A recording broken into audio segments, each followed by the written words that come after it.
So now that I had finally done my first freefoil tour, albeit with a friend and in a place with lots of docks, I thought it's a perfect time for me to try a true solo freefoil adventure. And I've been wanting to do this since the beginning of this year. I've had this dream of being able to just pump foil up the shore all the way to Lionsgate Bridge in Stanley Park. And I got off of work. It was a beautiful day, and I went down to the dock, and I just thought I'm going to go for it.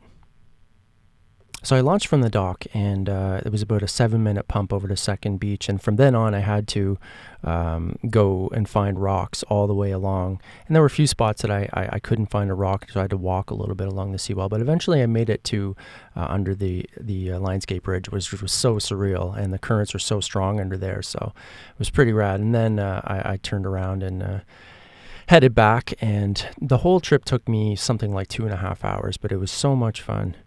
And it just turned out that I was really lucky. There happened to be a woman who was walking along the seawall, and like many people do, they ask questions about it and stuff. But she said, can I take a video of you? And I said, sure. So she did take a video, and then later, further along, I ran into her again, and she said, I took a few videos. Would you like me to email them to you? And I said, sure.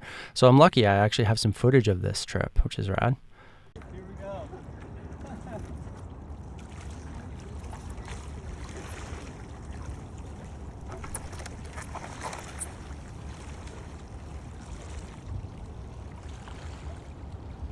And waving thank you.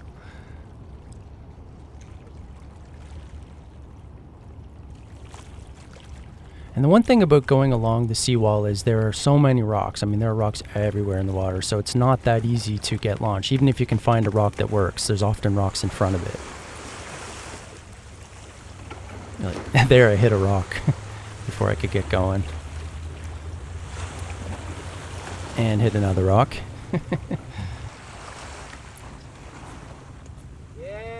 And I remember clipping the wing on a rock right there. But eventually I did get going, and the sun was setting, and the light was incredible, and it was just totally surreal. What an amazing evening.